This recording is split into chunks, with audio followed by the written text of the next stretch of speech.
Rebonjour et nous sommes de retour sur Guyane Première. Et ce matin, je vous l'ai promis, je vais aller prendre mes premiers cours. Cours de trompette, cours de piano, cours de guitare, de batterie, qui sait. Voilà, parce qu'aujourd'hui, j'ai décidé d'aller à la rencontre d'un homme exceptionnel qui a créé un institut de formation aux disciplines musicales, l'IFDM, que vous connaissez. Je suis là pour rencontrer Denis Lapassion, un vrai passionné. Et vous allez voir, aujourd'hui, on le découvrira autrement.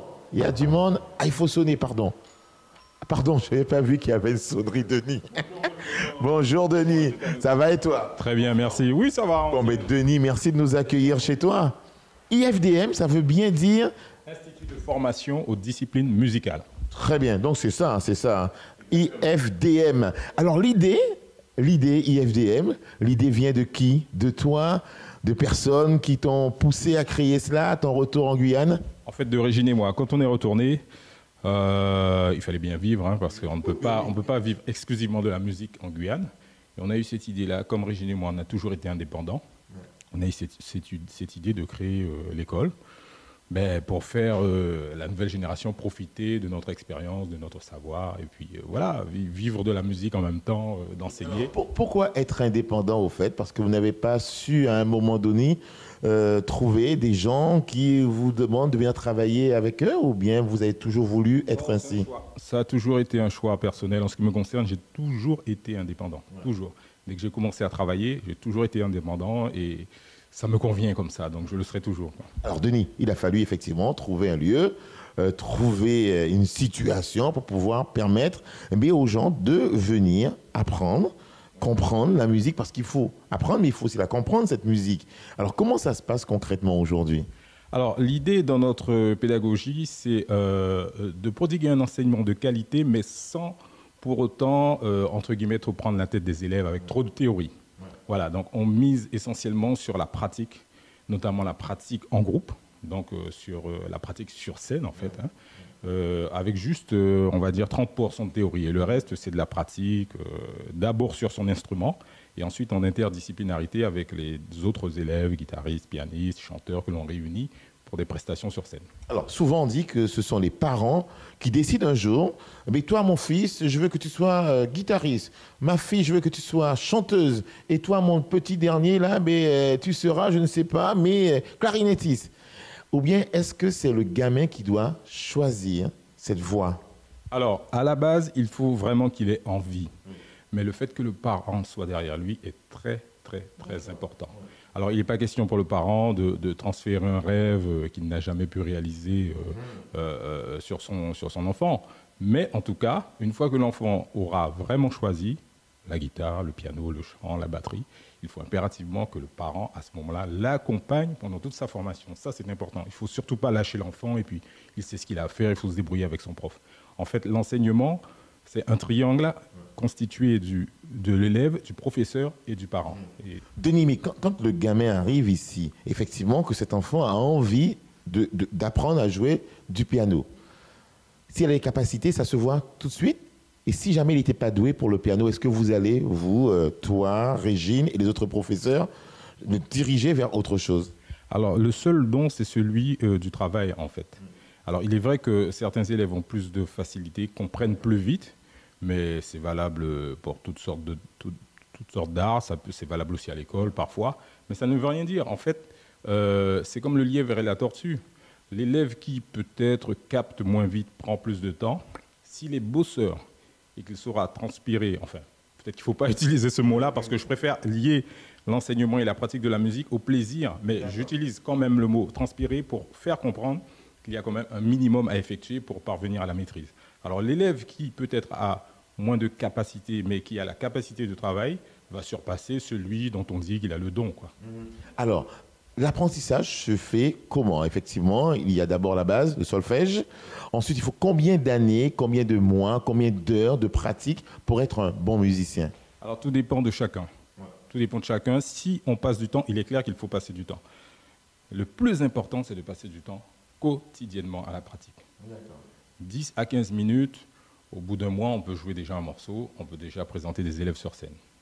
Alors, les niveaux de compétences sont différents parce qu'il y en a qui sont débutants, mais qui peuvent être compétents à leur niveau, ceux qui sont moyens, ceux qui sont beaucoup plus avancés. Mais en fait, je pense qu'il ne faut pas trop focaliser sur la durée pour parvenir à une certaine maîtrise. L'important, c'est de maintenir une régularité quotidienne. Et au fil des jours, au fil des semaines, au fil des mois, au fil des années, le progrès arrivera. Mais le temps dépend de chacun, quoi, des capacités. Et est-ce que cela oblige le parent à investir sur l'instrument? Exemple, le gamin qui fait du piano, est-ce qu'il faut absolument qu'il y ait un piano à la maison? Mais ça, c'est évident parce qu'il ne pourra pas pratiquer quotidiennement. S'il n'a pas de piano, ce sera très embêtant pour lui d'avoir un progrès convenable. Convenable et conséquent. Alors, vous avez fait le choix dès le départ, hein, Régine et toi-même, en créant cette école, en tout cas cet institut, de mettre en avant les enfants, les jeunes. Est-ce qu'aujourd'hui, par la force des choses et par rapport à la demande, vous avez changé un petit peu de braquet, vous avez été aussi vers un public beaucoup plus âgé? En fait, les cours étaient proposés aux âgés dès le début. C'est vrai qu'il y a beaucoup d'enfants qui veulent faire de la musique, mais il y a aussi beaucoup d'adultes qui n'ont pas pu concrétiser leurs rêves lorsqu'ils étaient jeunes. Alors j'ai un exemple, c'est une élève que j'avais qui avait 60 ans, elle venait de prendre sa retraite. Elle avait toujours rêvé de faire du piano. Maintenant qu'elle avait du temps, elle a investi dans le piano, elle a pris des cours avec moi, et en l'espace d'1 an, elle faisait des progrès phénoménaux parce qu'elle travaillait régulièrement pendant des heures, parce qu'elle avait du temps, bien évidemment. Elle avait le piano à la maison aussi. Elle avait le piano à la maison, l'instrument est obligatoire. Alors, justement, pour être un bon pianiste, alors je suppose que tout le monde le sait, on le dit régulièrement, Denis Lapassion est un excellent pianiste, avec une touche caribéenne, une touche créole qui identifie vraiment, guyanaise, qui identifie sa musique. Quel a été le parcours de Denis pour devenir un pianiste aujourd'hui qui excelle? Alors, c'est beaucoup de travail déjà depuis le plus jeune âge, puisque j'ai commencé à l'âge de 9 ans. Il n'y avait pas d'école de musique à ce moment-là. Je prenais des cours avec Madame Lamchan à la rue Lalouette, pas loin d'ici d'ailleurs. D'ailleurs, j'ai racheté, petite parenthèse, j'ai racheté le piano sur lequel j'ai débuté. Il est en bas, on pourra aller le voir tout à l'heure s'il faut. Donc voilà, mais pendant tout ce temps-là, pendant toutes ces années, dès l'âge de 9 ans, j'ai pratiqué régulièrement, jour après jour. J'écoutais beaucoup d'émissions de musique, beaucoup d'émissions de jazz notamment, parce qu'il y avait plein d'émissions de jazz à Cayenne que j'écoutais.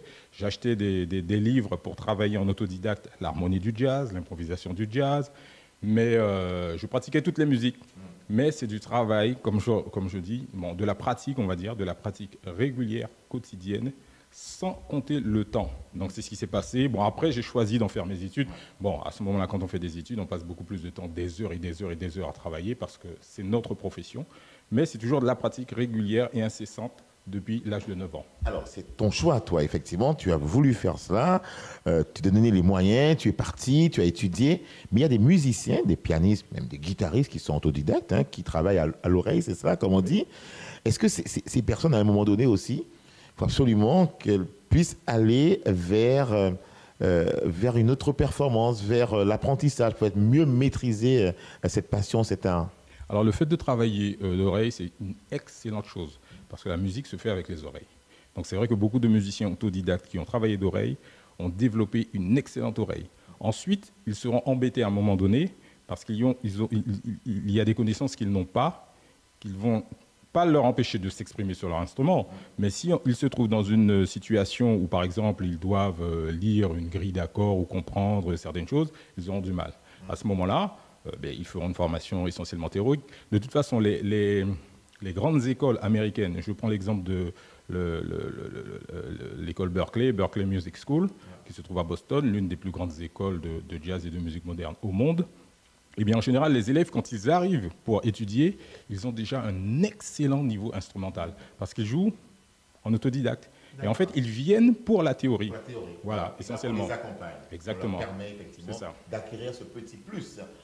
Une question avant de retrouver le rendez-vous avec Mike Montbrun qui dit quoi? Aujourd'hui, IFDM, quelles sont les activités quel style que vous proposez aux gens? Vous proposez de tout. On peut apprendre à jouer du piano, de la trompette, de la batterie? Voilà, on propose tous les styles, mais essentiellement le piano, la guitare, le chant, de la batterie et quelques classes d'initiation pour les tout petits de 3 à 5 ans. Voilà. Très bien. Et régulièrement, avec Denis et Régine, eh bien, il y a cette possibilité pour les élèves de se retrouver sur des scènes. Alors c'est vrai que ça varie, ça peut être la scène de langue, ça peut être aussi à l'Eldorado. C'est toujours intéressant qu'après, effectivement, tous ces cours, que le jeune puisse se retrouver face aux parents, face à un public et jouer. On va maintenant retrouver Mike Monbrun pour Qui dit quoi et on revient juste après pour continuer à discuter avec Denis Lapassion. Et là, on parlera précisément de lui, de son projet de faire grandir l'IFDM, mais aussi un projet perso musical. À tout à l'heure.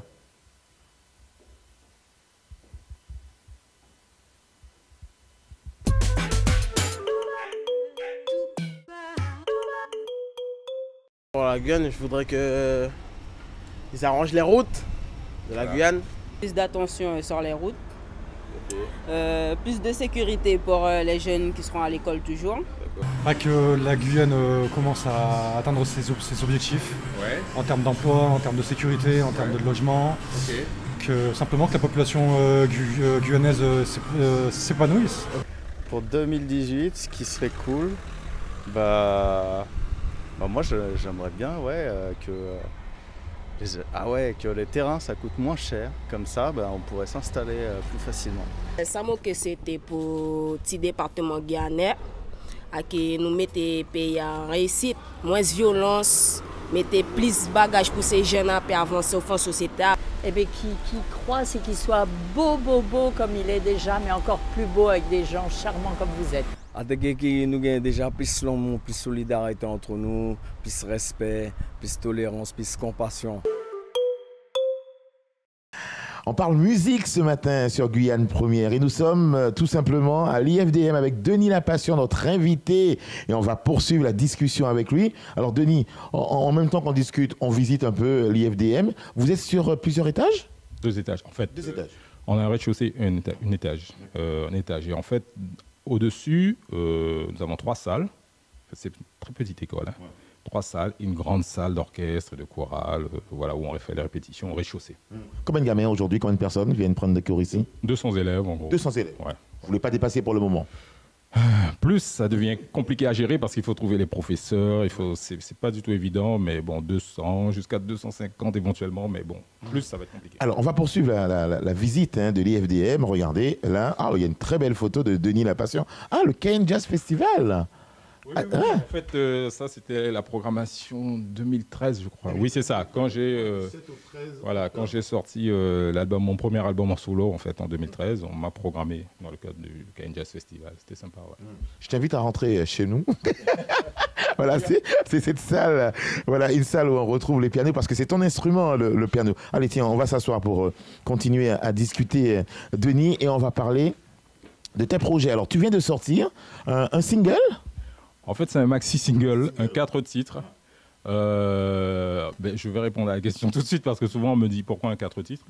Tout simplement pour faire la transition entre le premier album et un album qui était censé sortir en 2017.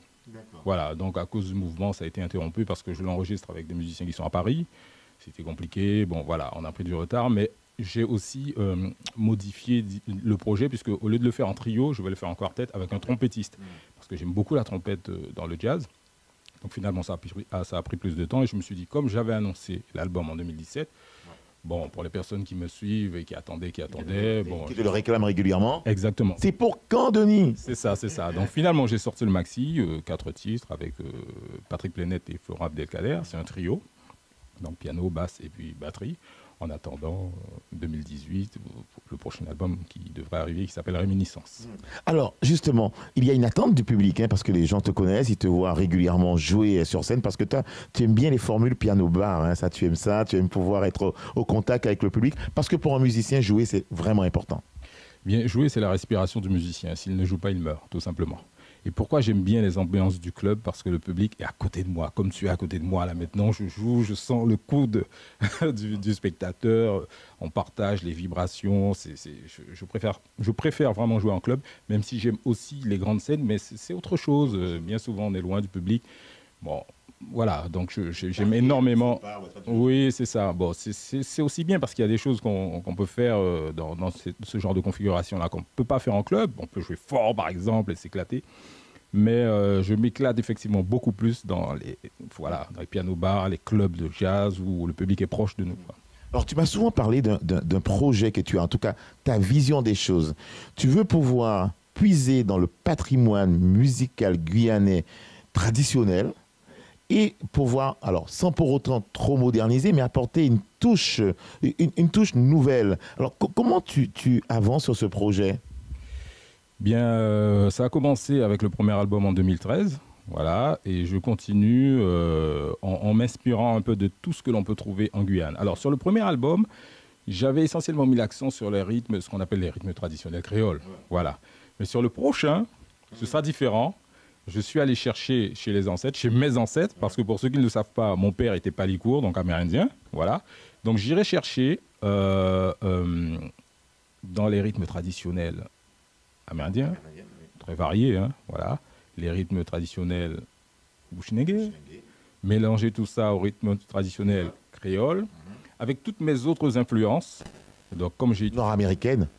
Nord-américaine, bien sûr, mais comme tout ça se rencontre, puisque tout ça vient de la terre-mère, qui est l'Afrique, mais comme j'ai aussi étudié la musique classique, j'ai pratiqué le gospel, du négo spirituel, ce sera une fusion de tout ça, l'Amérique du Sud, les Caraïbes, l'Afrique, l'Europe. En gros, te retrouver, quoi. Voilà, en fait c'est vraiment moi, je me livre, c'est vraiment ce que je ressens, ce qui m'inspire, donc je compose en étant influencé par tout ça. Alors c'est vrai qu'il y a une composition de Denis Lapassion qui résume en gros tout ce qu'il vient de dire là. Non mais c'est vrai. Non mais c'est vrai. Ouais, le fameux morceau Retrouvailles là. Oui, tout à fait. Ça résume. Alors est-ce qu'on peut l'entendre? Moi, ce titre, il est extraordinaire et il y aura une déclinaison de ce titre, de cette composition. Je suis pratiquement persuadé. Ça donne quoi? Donc c'est Retrouvailles qui se base sur le rythme du cassé-corps en fait. Voilà.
J'adore cette partie.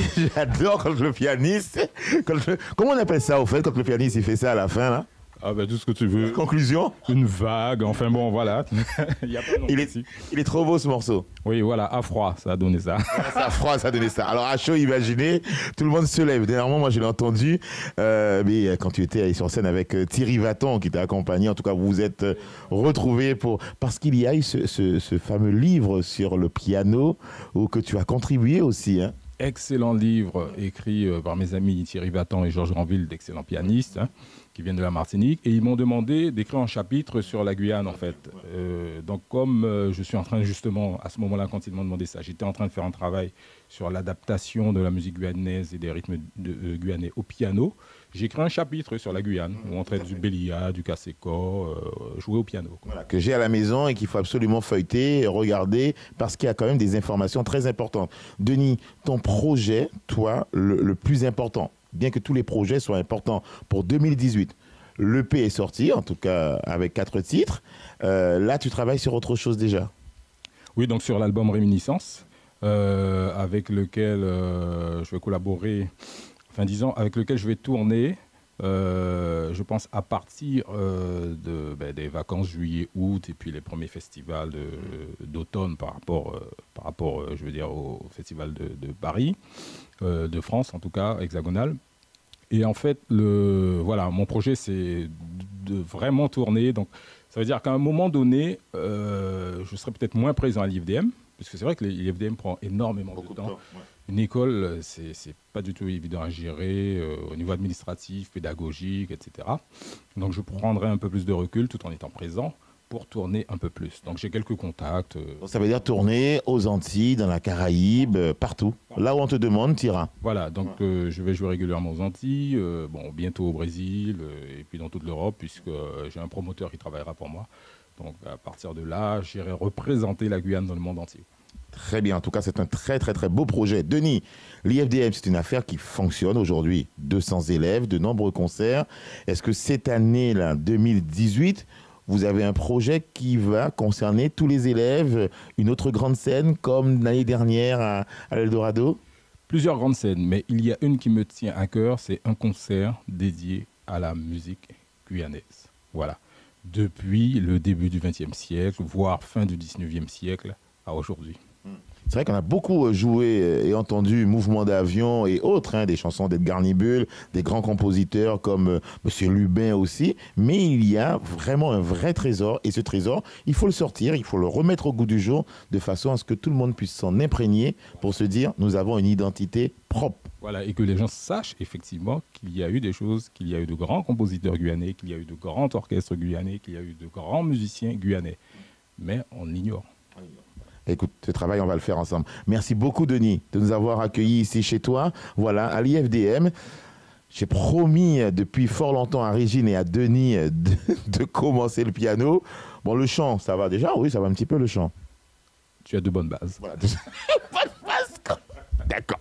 Vous avez bien compris, donc je vais devoir m'y mettre sérieusement. Voilà, c'est fini pour aujourd'hui. Très belle journée à vous et continuez à suivre les programmes de Guyane la première. Belle bonjour la Guyane, vous salue et à bientôt.